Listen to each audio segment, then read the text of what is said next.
Deuteronômio, capítulo 1. Vamos abrir lá no livro de Deuteronômio.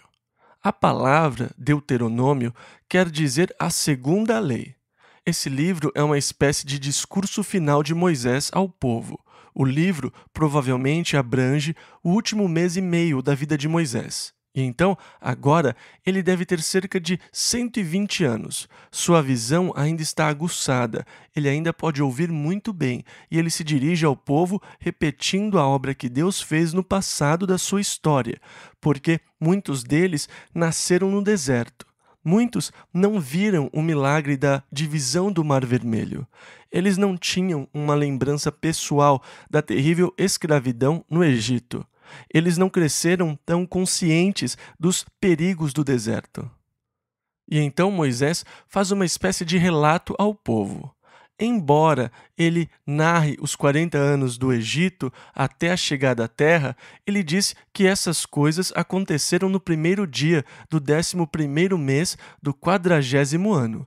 Eles atravessaram o Jordão em direção à terra prometida, no 10º dia do primeiro mês do 41º ano, depois de lamentar a morte de Moisés por 30 dias. E então, todas as coisas que ocorreram em Deuteronômio ocorreram nos últimos 40 dias da vida de Moisés.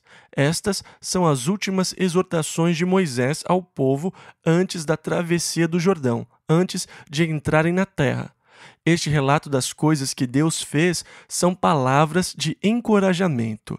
Ele os encoraja a entrar e tomar a terra que Deus lhes tinha prometido. Versículo 1. Estas são as palavras que Moisés falou a todo o Israel além do Jordão, no deserto, na planície de fronte do Mar Vermelho. E no versículo 2, há um pequeno comentário que diz, versículos 2 e 3, 11 jornadas há desde Horebe, caminho do monte Seir, até Cades Barneia. E sucedeu que, no ano 40º, no mês 10º, no primeiro dia do mês, Moisés falou aos filhos de Israel conforme a tudo o que o Senhor lhe mandara acerca deles. E então, a viagem de Horebe até Cades Barneia, na fronteira com a entrada da terra prometida, é de 11 dias, mas eles, em vez disso, eles peregrinaram por 40 anos e 11 meses. A cerca de 200 quilômetros do Monte Horebe até Cades Barneia. Nós reconhecemos que parte da experiência no deserto foi legítima. Para ir do Mar Vermelho até a Terra Prometida, era necessário passar pelo deserto numa jornada de 11 dias. Mas a maior parte da experiência do deserto não foi legítima. Agora, eu acho que a história é uma figura, que podem ser feitas analogias espirituais com os filhos de Israel saindo do Egito e passando pelo deserto até a Terra Prometida. E eu acho que as analogias a serem feitas são do caminhar cristão, da vida e da experiência cristã, pois o Egito, lugar do cativeiro, da escravidão, do sofrimento, é uma figura da vida do mundo, no mundo, escravos da nossa carne. O Egito é uma figura da nossa velha vida. A terra prometida para onde Deus os estava levando é uma figura da vida gloriosa e da vitória no Espírito, da vida que Deus quer lhe dar, uma vida de vitória, de conquista. Agora, nós deixamos a velha vida, nós fomos libertos da velha vida e temos um novo relacionamento com Deus. Nós aprendemos a andar em fé, deixando de lado as coisas da vida carnal e começando um novo caminhar no Espírito. E há um momento de crescimento e desenvolvimento na nossa experiência cristã, assim como há uma experiência no deserto, que é legítima. Mas Deus certamente não quer que você passe toda a sua vida no deserto. Deus quer levá-lo a andar e caminhar no Espírito, a viver a vida do Espírito dominada pelo Espírito. Agora, a vida do Espírito começa com a morte da velha natureza, do velho homem, que é a atitude que nós devemos ter em fé. Paulo diz em Romanos 6:6, sabendo isto, que o nosso homem velho foi com ele crucificado. O apóstolo Paulo também disse aos Gálatas, no capítulo 2, versículo 20, já estou crucificado com Cristo. E há uma guerra contínua nas nossas vidas. A carne luta contra o espírito e o espírito contra a carne. E ambos são contrários. Ambos procuram supremacia. Ambos querem governar as nossas vidas. E se nós cedermos à carne, a carne vai governar e reinar sobre as nossas vidas. E como resultado, teremos a mente da carne. O nosso pensar estará continuamente nas coisas carnais. O que comer, o que beber, o que vestir. Nós vamos pensar nessas coisas. E nisso nós não diferimos do pagão, dos animais, porque eles passam a vida procurando satisfazer suas necessidades e desejos físicos. E Deus não quer que nós sejamos governados pela carne, mas sim governados pelo Espírito. Portanto, há uma guerra espiritual sobre o domínio da sua vida. E nós aprendemos que não devemos ceder à carne, nem dar lugar à carne para satisfazer aos seus desejos, mas devemos andar no Espírito. Essa guerra é uma guerra espiritual, e nessa guerra eu devo reconhecer que o corpo carnal, com seus desejos, foi crucificado e não governa mais sobre a minha vida, e que eu posso ser governado pelo Espírito de Deus. Agora, Paulo descreve a experiência no deserto no capítulo 7 de Romanos, quando ele fala sobre a lei de Deus. Ele concorda que a lei de Deus era boa e decidiu cumprir a lei de Deus. Mas ele descobriu que havia outra lei, uma lei perversa, que toda vez que ele queria fazer o bem, o mal estava presente. E muitas vezes o bem que ele queria, ele não conseguia fazer.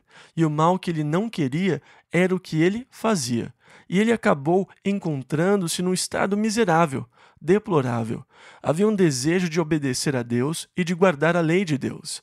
Ele consentia com a lei que é boa, que é o caminho certo, que é o jeito que eu quero viver.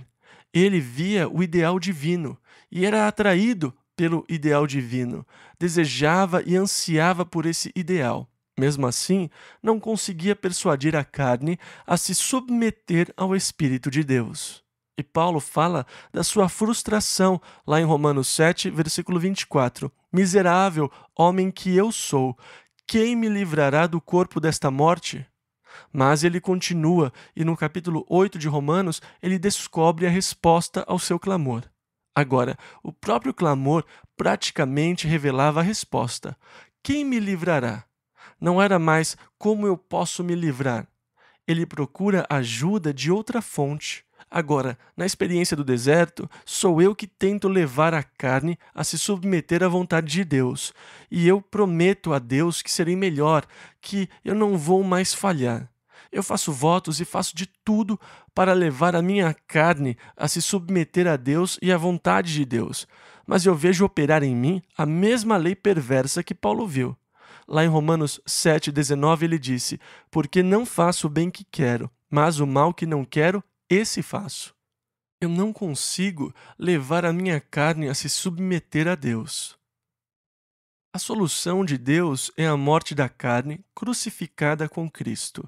Portanto, eu tenho que assumir uma posição de fé e reconhecer que a velha natureza, a vida da carne, foi crucificada com Cristo para que eu possa viver segundo o Espírito e segundo a nova natureza, a natureza de Cristo. Eu devo clamar: quem me livrará? Eu tenho que reconhecer que eu não consigo me livrar sozinho e que eu não posso me apresentar diante de Deus pela minha própria justiça, pelas minhas obras e pelos meus esforços. Eu tenho de largar os programas de autoaperfeiçoamento e clamar por socorro de outra fonte que não seja eu, e assim o poder do Espírito se manifesta.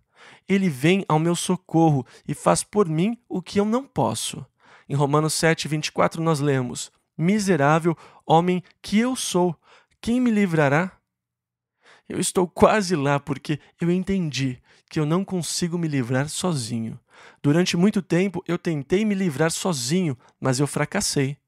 Agora eu reconheço a minha fraqueza, eu clamo por poder que não vem de mim. Quem me livrará? E Deus responde: você é liberto pelo poder, pela dinâmica do Espírito, pois recebereis a virtude do Espírito Santo, que há de vir sobre vós. Jesus disse isso em Atos 1:8.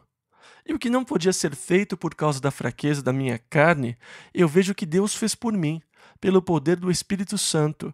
É glorioso poder andar e viver no Espírito, poder entrar na vida que Deus quer que você viva como filho de Deus, como seu filho. Agora, o desejo de Deus o tempo todo era levá-los à terra. Não era o desejo de Deus que eles morressem no deserto. Isso foi uma tragédia causada pela falta de fé. Eles não entraram na promessa de Deus por falta de fé. E Deus disse: aqui está, a terra é sua. Mas eles viram os gigantes e as cidades muradas em vez de verem Deus. Eles colocaram os olhos nos obstáculos, não no poder que Deus tem de remover os obstáculos. E este é o erro que nós sempre cometemos. Nós olhamos para as nossas vidas e vemos o domínio que a nossa carne tem sobre nós. Nós temos uma tendência de olhar para os obstáculos e nós dizemos: ah, mas eu sou tão fraco. Puxa, eu tentei tanto. Você não sabe o quanto eu já lutei contra isso. E nós olhamos para os obstáculos em vez de olhar para o poder de Deus de nos livrar dos obstáculos. É importante que nós não fracassemos onde eles fracassaram e que pela fé nós cheguemos ao lugar de vitória, de poder, de força, que andemos no Espírito, considerando o velho homem, a velha natureza, mortos com Cristo. E então, o que deveria ter levado 11 dias levou 40 anos. Na verdade, 41 anos para ser exato, porque no 10º dia do 41º ano que eles finalmente cruzaram o Jordão e começaram a conquistar a terra que Deus lhes tinha prometido. E então este é um comentário interessante. Versículo 2 ao 5. 11 jornadas há desde Horebe, caminho do monte Seir até Cades Barneia. E sucedeu que, no ano 40º, no mês 11º, no primeiro dia do mês, Moisés falou aos filhos de Israel, conforme a tudo o que o Senhor lhe mandara acerca deles, depois que feriu a Sion, rei dos amorreus, que habitava em Esbom, e a Og, rei de Bazã. Além do Jordão, começou Moisés a declarar esta lei, dizendo... E então é daqui que vem a palavra Deuteronômio. Começou Moisés a declarar esta lei. Na verdade, ela é uma reiteração da lei de Deus. Versículos 6 ao 8. O Senhor nosso Deus nos falou em Horebe, dizendo: Assás vos haveis demorado neste monte. Voltai-vos e parti, e ide à montanha dos amorreus. Eis que tenho posto esta terra diante de vós. Entrai e possuí a terra que o Senhor jurou dar a vossos pais. E então este é o mandamento de Deus. Vocês já ficaram aqui o suficiente, vocês já circularam este monte muito tempo. E Deus diz a você: ei, você está andando em círculos há muito tempo. É hora de entrar e tomar posse daquilo que Deus lhe prometeu. Comece a andar para frente no seu crescimento espiritual, na sua vida espiritual. E Deus disse: vocês já deram voltas demais ao redor deste monte. Agora, vamos, entrai. E o segredo, claro, é: e possuí a terra que o Senhor jurou a vossos pais. Então, Moisés relata alguns dos problemas que ele teve quando Deus tratava com ele. E Moisés disse: como eu iria conseguir suportar sozinho os vossos fardos, e as vossas cargas, e as vossas contendas? E então eles nomearam 70 homens para que fossem por chefes encarregados, para ouvir as causas e para julgar entre o povo. E quando as situações fossem muito difíceis para eles, Moisés assumiria tais casos. E assim eles partiram de Horebe. Eles chegaram a Cades Barneia, e ele fala novamente do triste fracasso que lá ocorreu. Versículos 21 e 22. Eis aqui o Senhor teu Deus tem posto esta terra diante de ti. Sobe, toma posse dela, como te falou o Senhor Deus de teus pais. Não temas e não te assustes. Então todos vós chegastes a mim e dissestes: mandemos homens adiante de nós, para que nos espiem a terra e de volta nos ensinem o caminho pelo qual devemos subir e as cidades a que devemos ir. Agora, o livro de Números não nos diz que eles foram a Moisés para pedir os espias. Em Deuteronômio, tem mais detalhes do que em Números. Aqui, nós vemos que o pedido para que enviassem os espias, na verdade, veio do povo e que isso pareceu bem a Moisés. E assim, eles escolheram um de cada tribo para ir espiar a terra. Quando chegaram ao vale de Escol, eles exploraram o lugar, pegaram frutos e os levaram para o acampamento. E Moisés disse nos versículos 26 e 27: Porém vós não quisestes subir, mas fostes rebeldes ao mandado do Senhor nosso Deus, e murmurastes nas vossas tendas. Agora, ouçam as coisas horríveis que eles diziam sobre Deus. Versículo 27. E dissestes: Porquanto o Senhor nos odeia, nos tirou da terra do Egito para nos entregar nas mãos dos amorreus, para destruir-nos. Que coisa horrível! Que coisa terrível! Dizer isso sobre Deus e contra Deus. Deus nos odeia. Isso beira a blasfêmia. Deus nos trouxe até aqui porque Ele nos odeia. Foi para nos matar no deserto. Quando, na verdade, Deus os amou e queria dar a eles uma terra para que habitassem e para que a possuíssem. Deus quis libertá-los do terrível cativeiro do Egito, mas agora eles o acusam de odiá-los. Você lembra do caso de Jó? A Bíblia diz que em todas as coisas, na perda da sua família e da sua fortuna, ele não amaldiçoou a Deus, nem acusou Deus de maneira tola. Agora, o que eles disseram é uma acusação tola contra Deus, e é algo que nós temos uma certa tendência de fazer. Quando as coisas não estão indo bem, às vezes eu escuto pessoas fazerem acusações tolas contra Deus. Nada me irrita mais do que ouvir pessoas fazerem acusações tolas contra o Senhor. Quando nós ainda estávamos na igreja pequena, um jovem apareceu e ele falava: Deus me levou a fazer isso, e Deus me levou a fazer aquilo, e Deus me trouxe aqui. E depois ele dizia: Deus me levou até lá, e eu quase morri de fome, e Deus me disse para vir aqui, e foi uma experiência horrível. Uma coisa assim. E ele dizia que Deus o tinha levado a fazer isso, e que Deus o tinha levado a fazer aquilo. Depois ele começou a criticar Deus. Por que Deus me deixou lá para se livrar de mim? E sabe, esse tipo de acusação. Bem, é óbvio que Deus não o guiou. Ele estava sendo guiado por sua própria mente. E ele começou a reclamar tanto que eu peguei e disse: Ei, você aí, cale a boca e saia daqui. Eu estou tentado a pegar você por falar de Deus dessa maneira. Eu não permito isso. Agora, cale a boca. Sabe, ouvir alguém fazer esse tipo de acusação contra Deus, falar essas coisas horríveis, é muito triste.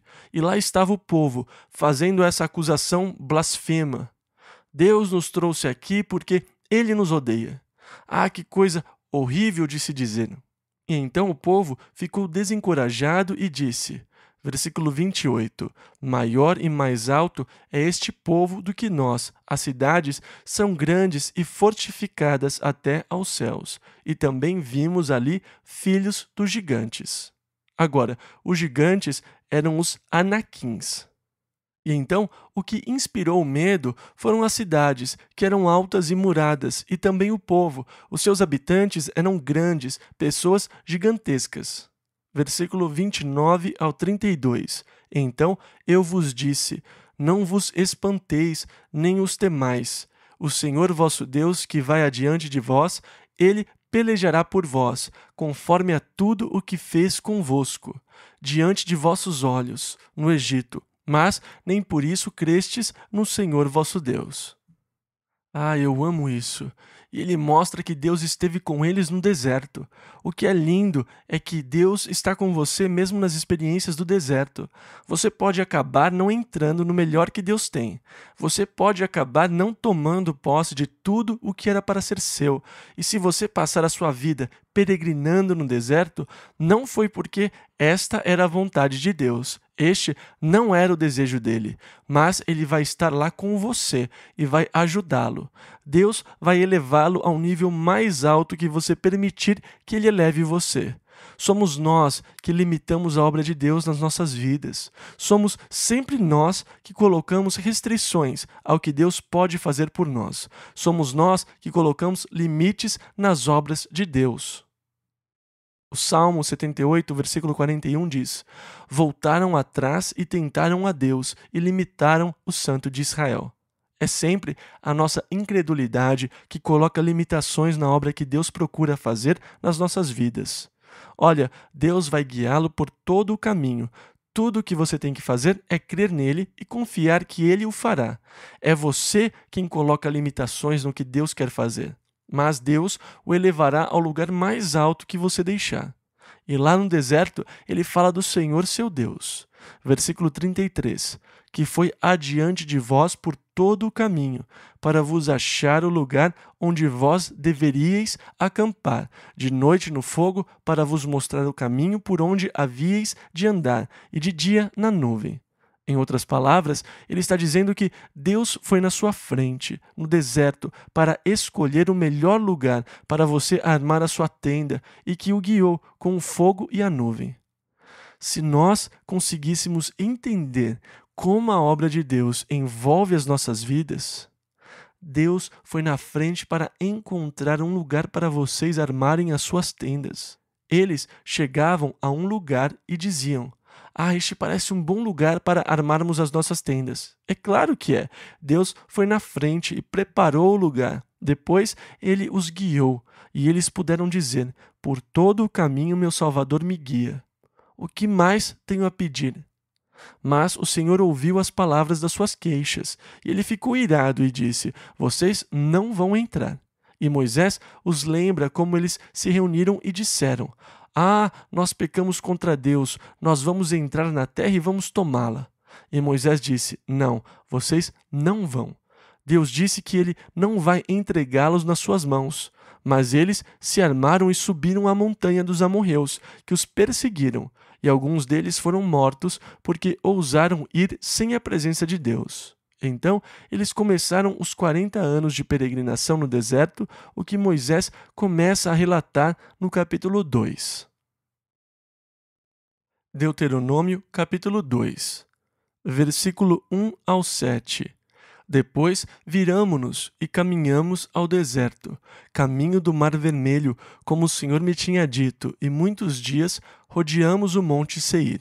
Então o Senhor me falou, dizendo: tendes rodeado bastante esta montanha. Virai-vos para o norte, e dá ordem ao povo, dizendo: passareis pelos termos de vossos irmãos, os filhos de Esaú, que habitam em Seir, e eles terão medo de vós. Porém, guardai-vos bem, não vos envolvais com eles, porque não vos darei da sua terra, nem ainda a pisada da planta de um pé, porquanto a Esaú tenho dado o monte Seir por herança. Comprareis deles, por dinheiro, comida para comerdes, e também água para beber deles comprareis por dinheiro. Pois o Senhor teu Deus te abençoou em toda a obra das tuas mãos. Ele sabe que andas por este grande deserto. Estes 40 anos o Senhor teu Deus esteve contigo, coisa nenhuma te faltou. E nisso há um milagre. Mais de 1 milhão de pessoas, 40 anos e coisa nenhuma faltou no deserto. Versículos 8 e 9. Passando, pois, por nossos irmãos, os filhos de Esaú, que habitavam em Seir, desde o caminho da planície de Elate e de Ezion-Geber. Nos viramos e passamos o caminho do deserto de Moabe. Então o Senhor me disse: não molestes aos de Moabe, e não contenda com eles em peleja, porque não te darei herança da sua terra, porquanto tenho dado a Ar por herança aos filhos de Ló. Agora ele está chamando a atenção para uma coisa. Esta área de Moabe já foi habitada pelos Emins, e eles eram parentes dos Anaquins, que eram gigantes. Agora, o medo que eles tiveram de entrar na terra foi porque na terra havia gigantes. Agora Moisés quer fortalecer a fé deles em Deus. Veja que vocês não têm que se preocupar com os gigantes. Deus pode entregar os gigantes na sua mão. Eles não são super-homens. Os Emins costumavam habitar na terra de Moabe, até que os filhos de Ló a tomaram e se mudaram para lá e a possuíram. Eles expulsaram os Emins porque Deus tinha prometido esta área aos filhos de Ló. E assim ele mostra que gigantes já foram expulsos de outros territórios, e um deles foi de Moabe, que era habitada pelos descendentes de Ló. Versículo 12 ao 14. Outrora, os horeus também habitaram em Seir, porém os filhos de Esaú os lançaram fora e os destruíram de diante de si, e habitaram no seu lugar. E os dias que caminhamos, desde Cades-Barneia até que passamos o ribeiro de Zered, foram 38 anos. Eles levaram 38 anos para fazer aquela curta jornada. Versículos 14 e 15 e 18 e 20. Até que toda aquela geração dos homens de guerra se consumiu do meio do arraial, como o Senhor lhe jurara. Assim foi contra eles a mão do Senhor, para os destruir. Então ele disse: Hoje passarás pelos termos de Moabe, e chegando até defronte dos filhos de Amon, não os molestes, e com eles não contendas, porque da terra dos filhos de Amon não te darei herança, porquanto aos filhos de Ló a tenho dado por herança. Também essa foi considerada terra de gigantes. Antes nela habitavam gigantes, e os amonitas os chamavam Zanzumins. O nome deles causa medo. Você imagina os homens conversando ao redor da fogueira à noite, dizendo: Puxa, os Zanzumins estão lá? Mas ele mostra de novo o fato de que você não precisa se preocupar com gigantes. O relato era que havia gigantes na terra, e aqui ele diz: vocês não precisam se preocupar com gigantes. Eles habitavam nesta terra que Deus deu aos descendentes de Ló. Em Moabe, em Seir e na região de Amon havia gigantes, mas Deus os destruiu. Versículo 24. Levantai-vos, parti e passai o ribeiro de Arnon. Eis aqui na tua mão tenho dado a Sion, Amorreu, rei de Esbom, e a sua terra.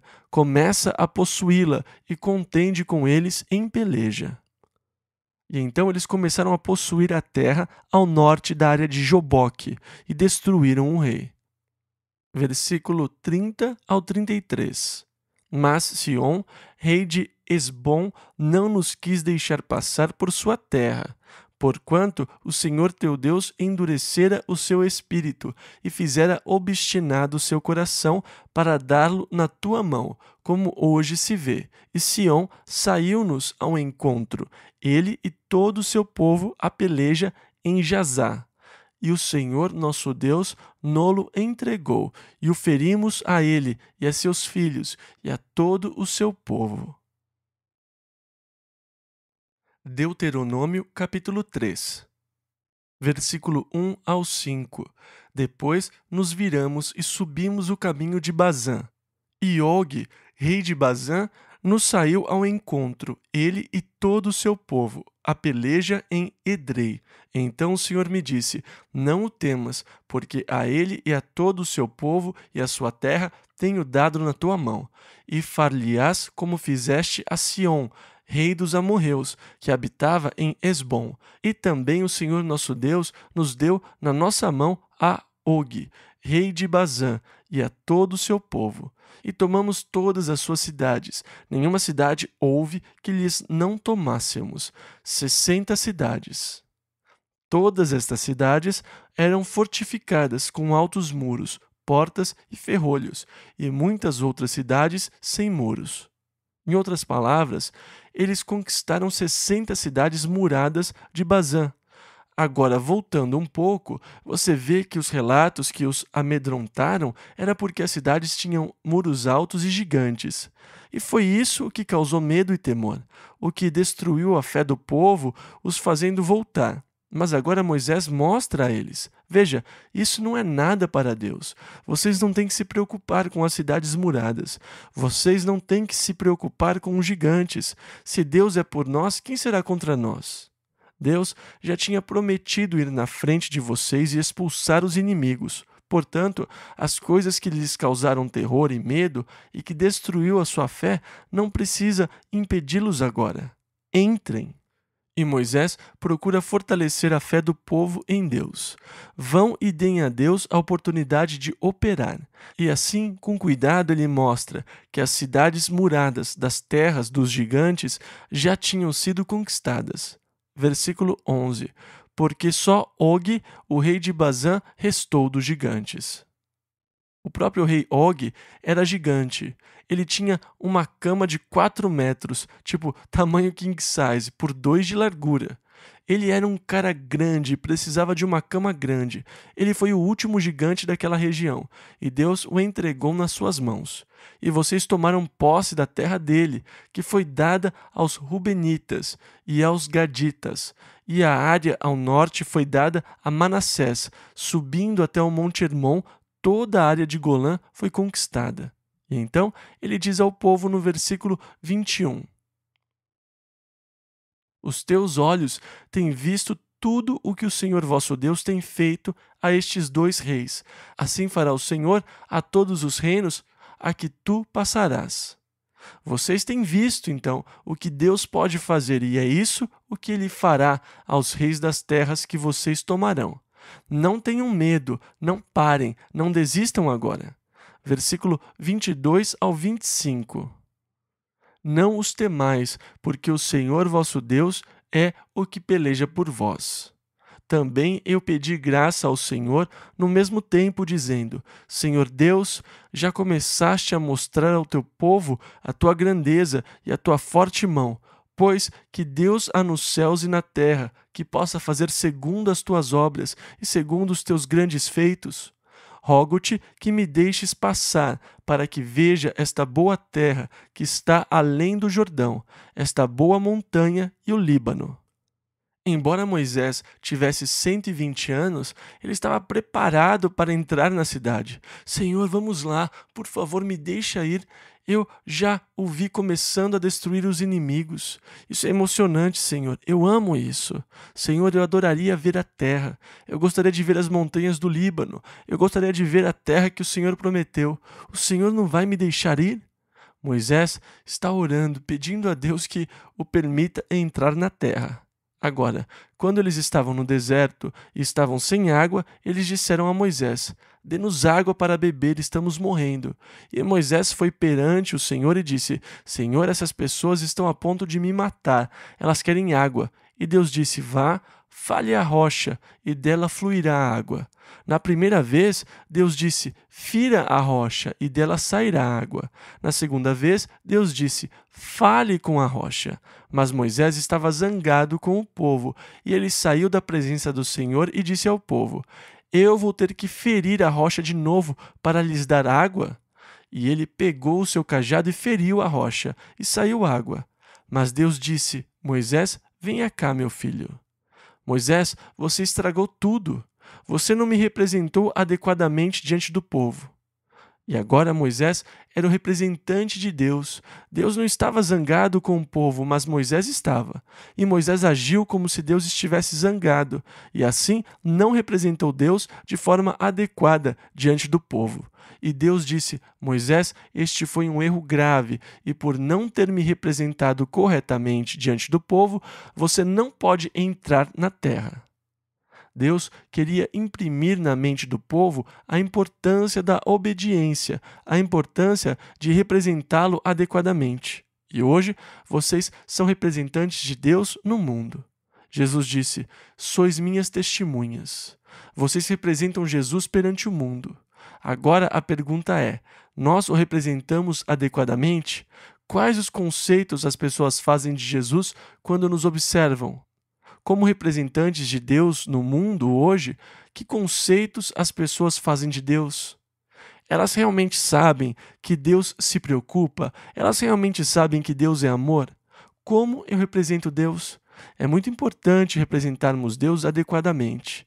Deus enfatiza e procura enfatizar como é importante que nós reconheçamos que somos seus representantes e que nós o representemos fiel e verdadeiramente perante o mundo. Moisés falhou, ele representou Deus como se Deus estivesse zangado. Deus não estava zangado. Por isso Deus disse: Moisés, por você ter falhado ao me representar diante do povo, você não vai poder entrar na terra. Agora Moisés chegou a ver alguns inimigos sendo conquistados. Ele os viu começando a conquistar a terra. A adrenalina corre, isso é emocionante.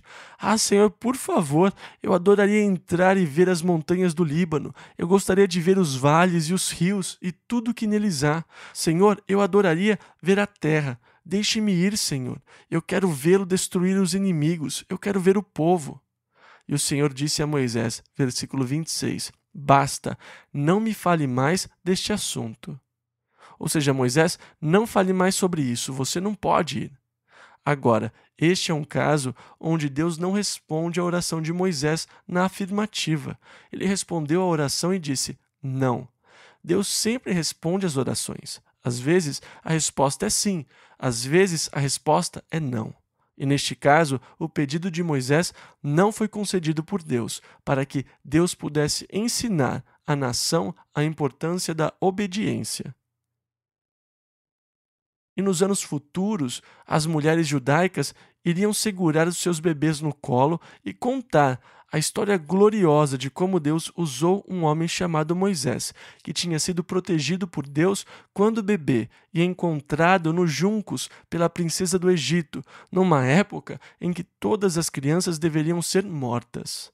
E como ele cresceu na corte de Faraó e como ele tomou a decisão de se aliar ao povo de Deus em vez de desfrutar os prazeres do pecado por um pouco de tempo.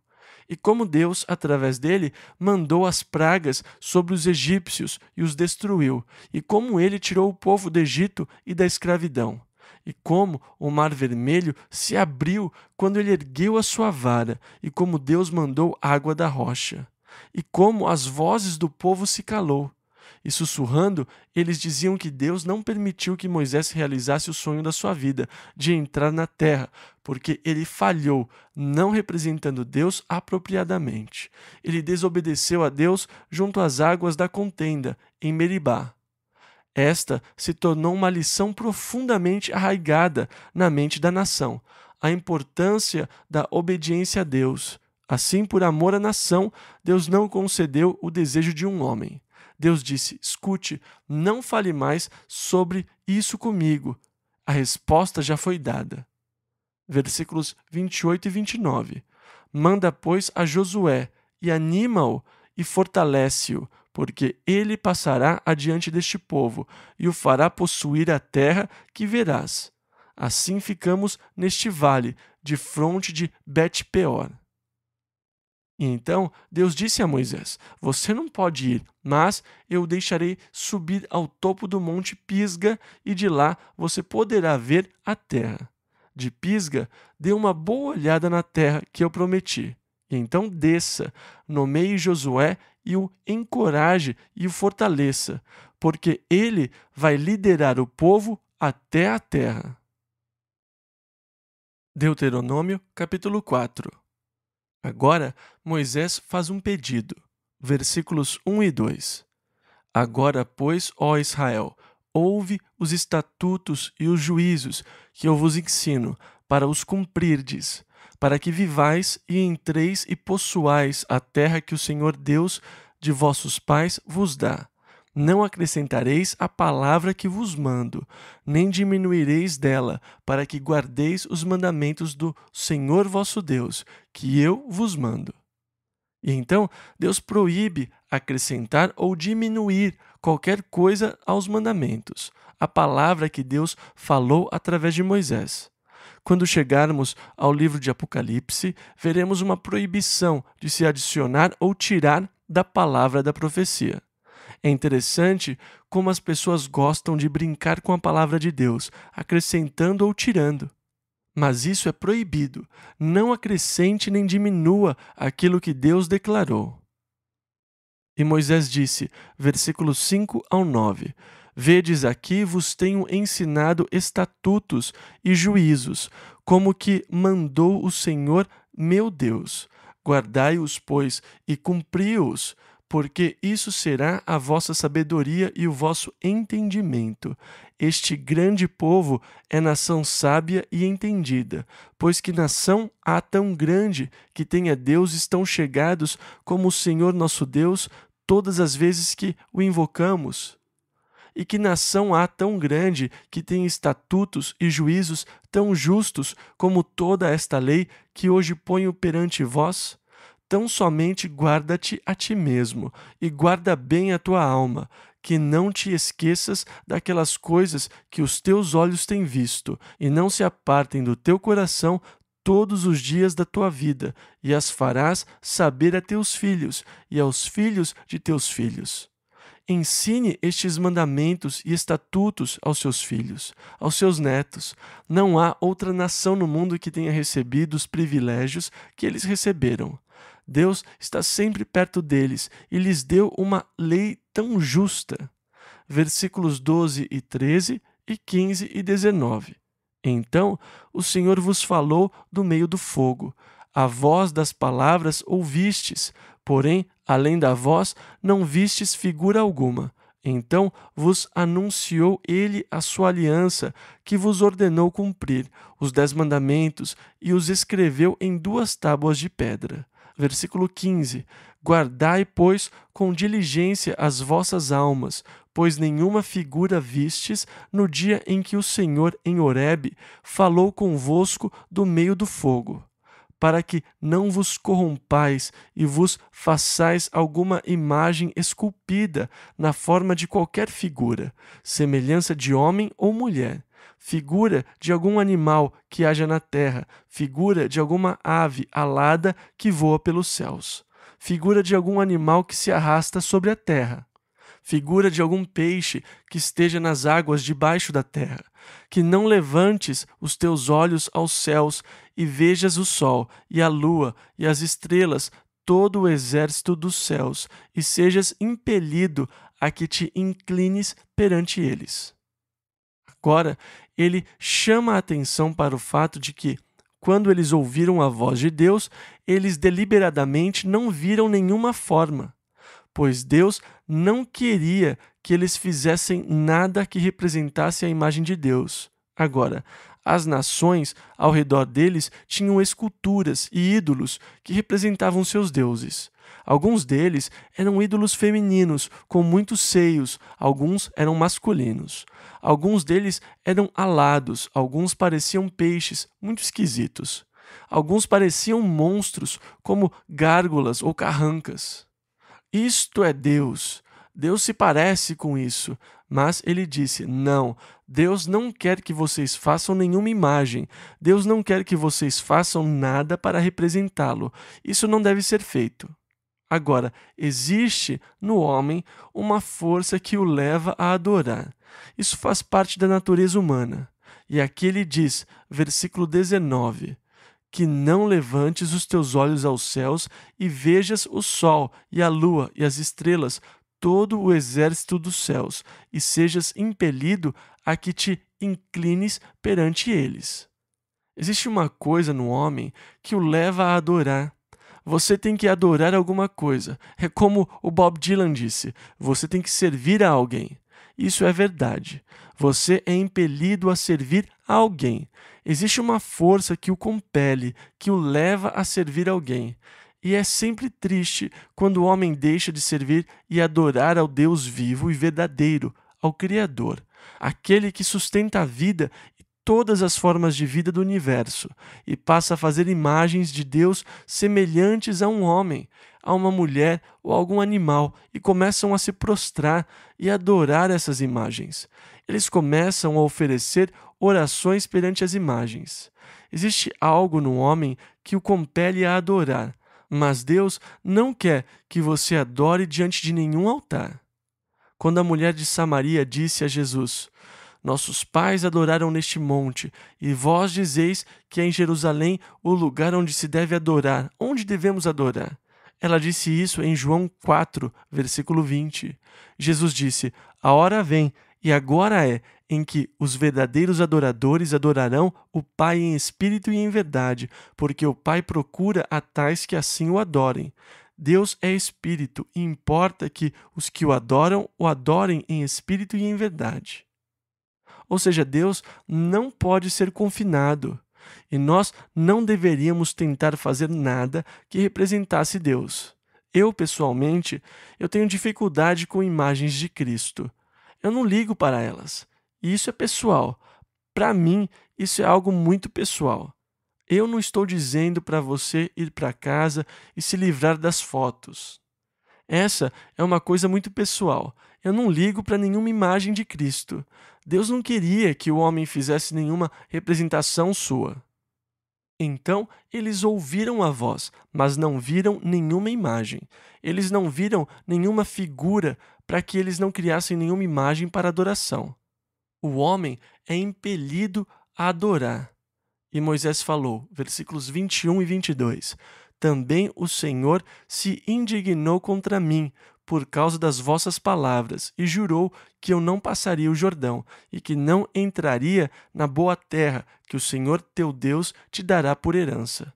Porque eu nesta terra morrerei, não passarei o Jordão, porém vós o passareis e possuireis aquela boa terra, por causa das vossas palavras. Veja, Moisés reconhece que foi por causa deles que Deus não o permitiu entrar. Versículo 23. Guardai-vos e não vos esqueçais da aliança do Senhor vosso Deus. E ele fala do perigo de esquecer, o perigo do esquecimento. Versículos 23 e 24. Que tem feito convosco, e não façais para vós escultura alguma, imagem de alguma coisa que o Senhor vosso Deus vos proibiu. Porque o Senhor teu Deus é um fogo que consome, um Deus zeloso. As pessoas dizem, lá vem o conceito sobre Deus do Velho Testamento, fogo que consome, Deus zeloso. Mas no Novo Testamento, em Hebreus 12, 29, lá está escrito, porque o nosso Deus é um fogo consumidor. É interessante que o fogo seja usado como uma figura para Deus. O que você diz sobre o fogo? Ele está em todo lugar. Os cientistas têm uma palavra que se refere à queima lenta da natureza, que ocorre em todo lugar. Eles a chamam de erema causis. Ela está em todo o universo material. É uma queima que gradualmente vai destruir tudo. E assim que nós terminarmos de construir esse prédio, antes de batermos o último prego, esse fogo lento já tinha começado a agir. Antes que nós conseguíssemos cobrir o telhado, antes de colocarmos as telhas e tudo mais, alguns pregos já estavam começando a oxidar. O que é isso? A lenta queima da natureza. Ela ocorre em todo lugar. Isaías registra que, certa vez, os assírios invadiram a terra e o povo clamou ao Senhor. E o anjo do Senhor passou pelo acampamento dos assírios e, numa noite, destruiu 185 mil deles. E quando os filhos de Israel acordaram de manhã e olharam para onde ficava o acampamento dos assírios, tudo o que havia eram cadáveres. E ele diz, os pecadores de Sião se assombraram, o tremor surpreendeu os hipócritas. Lemos isso em Isaías 33, versículo 14. O terror tomou conta dos hipócritas, que disseram, quem dentre nós habitará com o fogo consumidor? Eles viram o fogo de Deus e o seu efeito sobre os inimigos, e eles foram tomados pelo medo. Eles disseram, quem dentre nós? E a palavra habitar pode ser traduzida como aproximar ou fugir do fogo consumidor. E, na verdade, não há lugar para onde você possa fugir da presença de Deus. Se eu subir ao céu, lá tu estás. Se fizer no inferno a minha cama, eis que tu ali estás também. O fogo que queima no céu é o mesmo fogo de Deus que queima no inferno. Não é quem consegue escapar, mas quem consegue fugir dele. Na verdade, você está no fogo de Deus. Você não tem como escapar. A pergunta é o que ele faz a você. Isso depende do que você é. Veja, no caso do aço, o fogo pode forjá-lo e transformá-lo permanentemente. Ele é moldado pelo fogo, de maneira permanente, e o mesmo fogo pode consumir e destruir completamente um pedaço de madeira. A Bíblia diz que, um dia, as nossas obras serão provadas pelo fogo. Algumas delas são como madeira, feno e palha e vão desaparecer como fumaça. pelas que resistirem e perseverarem ao passar pelo fogo, você receberá o galardão. O Senhor Deus é um fogo que consome, um Deus zeloso. Esta figura usada para Deus é muito interessante. Vamos pular por um momento até o versículo 31, que diz: Porquanto o Senhor teu Deus é Deus misericordioso, e não te desamparará, nem te destruirá, nem se esquecerá da aliança que jurou a teus pais. Sim, ele é um fogo consumidor, e os inimigos de Deus serão destruídos por esse fogo. Consumidor é um adjetivo, isto é, uma palavra que na verdade qualifica os inimigos de Deus, aquilo que o fogo fará aos inimigos de Deus, na verdade. Mas o mesmo fogo nos molda permanentemente, porque em nós ele consome a escória e as impurezas da nossa vida. Ele é o fogo purificador de Deus, que queima nos nossos corações, consome as impurezas e nos molda de maneira permanente. Versículo 25. Quando, pois, gerardes filhos e filhos de filhos, e vos envelhecerdes na terra e vos corromperdes. Agora, isso é quase uma profecia. Aqui Moisés fala uma profecia. Então, no futuro, os filhos dos seus filhos, depois que vocês estiverem na terra, vão fazer imagens de escultura. Versículo 25 ao 27. E fizerdes alguma escultura semelhante de alguma coisa, e fizerdes o que é mal aos olhos do Senhor teu Deus, para o provocar a ira. Hoje, por testemunhas contra vós, o céu e a terra, que certamente logo perecereis da terra, a qual passais o Jordão para a possuir. Não prolongareis os vossos dias nela, antes sereis de todo destruídos, e o Senhor vos espalhará entre os povos, e ficareis poucos em número entre as nações às quais o Senhor vos conduzirá. E então aqui Moisés profetiza o fracasso da nação e o fato de que eles serão expulsos da terra e dispersos no mundo, e que alguns ficarão, mas poucos em número, os remanescentes. Agora, o interessante milagre da história é que, mesmo embora os judeus tenham sido expulsos da terra, como foi profetizado aqui, a nação permaneceu. Sobrou um grupo étnico de pessoas, e isso não tem paralelo na história. Nenhum outro povo étnico conseguiu manter uma identidade nacional sem uma terra natal, fora os judeus, que conseguiram manter sua identidade nacional. Versículo 28 e versículo 30 ao 32. E ali servireis a deuses, que são obra de mãos de homens, madeira e pedra. Quando estiverdes em angústia e todas estas coisas te alcançarem, então nos últimos dias voltarás para o Senhor teu Deus e ouvirás a sua voz, porquanto o Senhor teu Deus é Deus misericordioso e não te desamparará, nem te destruirá, nem se esquecerá da aliança que jurou a teus pais. Agora, pois, pergunta aos tempos passados. E ele está dizendo: vá ler nos livros de história e confira. Versículo 32 ao 37.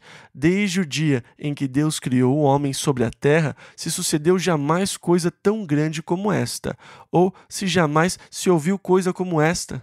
Ou se algum povo ouviu a voz de Deus falando do meio do fogo, como tu a ouviste e ficou vivo. Ou se Deus intentou ir tomar para si um povo do meio de outro povo com provas, com sinais, conforme a tudo quanto o Senhor vosso Deus vos fez no Egito. Desde os céus te fez ouvir a sua voz, e porquanto amou teus pais, escolheu a sua descendência depois deles.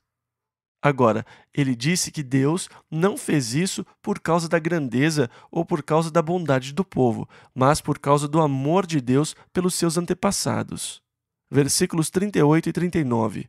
Para lançar fora de diante de ti nações e te dar a sua terra. Por isso hoje saberás e refletirás no teu coração que só o Senhor é Deus, em cima no céu e embaixo na terra, nenhum outro há.